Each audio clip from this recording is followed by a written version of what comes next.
Di ba ang parents ko into farming?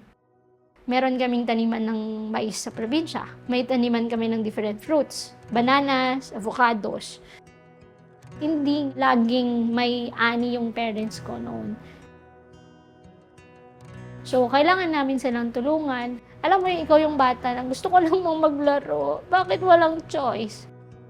Halimbawa, piyesta ng barangay. So, bebenta kami. Dala-dala kaming balot. Alam mo yung pag naubos yung paninda mo pag uwi? Yay! Naubos ko yung paninda ko. Tapos yun, sabi ko, akala ko ba nung hanggang high school lang ako dito, gagraduate ako.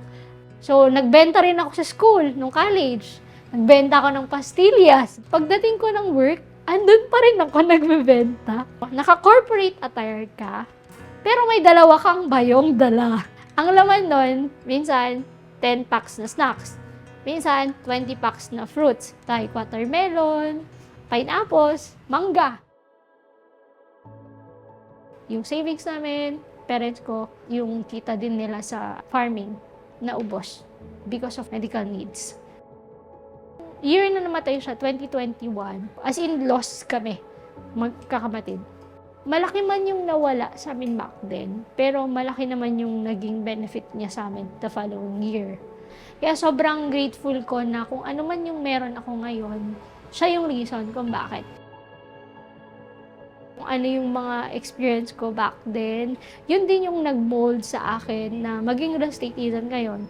Pero prior to that, naglo-look up na ako into part-time. So, ang dami ko na rin trinay na part-time pero hindi nag-work.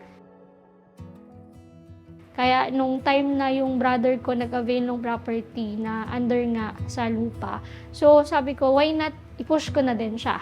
Tapos yun, sa dami ng part-time, real estate pa rin ako pumunta, which is sales.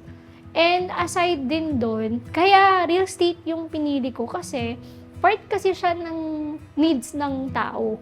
Yung paghahanap kasi ng tao ng bahay, hindi mawawala. So, alam mo yun na although tinatry mo siyang i-let go yung pagiging part ng sales, pero eventually habang lumalaki ka, andun pa rin siya. Feeling ko din, kahit na after a few years pa right now, tumanda pa ako, into sales pa din ako.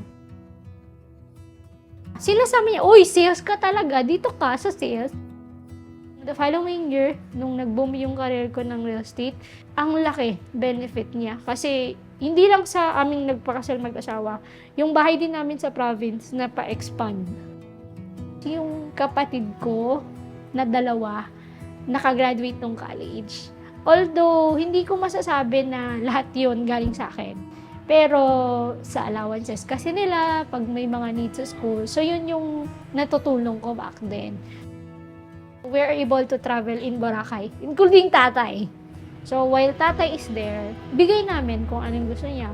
Kasi nakikita na namin sa tatay namin yung happiness na yung mga hindi na niya na-enjoy back then kasama si nanay, na-enjoy niya right now. Root kung saan ka pa rin galing, doon pa rin yung napaporsik kong business. So, ang target ko pa rin, pag may mas malaki pang funds and may chance na mag-business, yung mga products na meron kami in the province, dadalhin siya dito sa Bulacan. Ang ma-advise ko sa younger generation ngayon is to always listen with their parents. Alam ko, marami pa rin namang times na ay madadapa ka. Pero eventually, pag pinagpatuloy mo siya, magkakaroon siya ng benefit later on. Hindi siya laging ups. So, kailangan mo din talaga ng downs in life para yun yung motivate sa'yo. Strive lang. Kung may goal ka in life, push mo lang. Maraming up and downs along the way, pero continue lang.